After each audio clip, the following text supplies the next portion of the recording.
you, Kazuki. You're the lucky one chosen to prove my theory.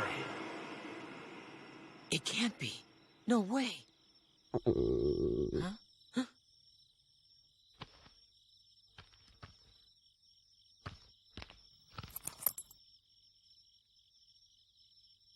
Whose side are you on, Kazuki?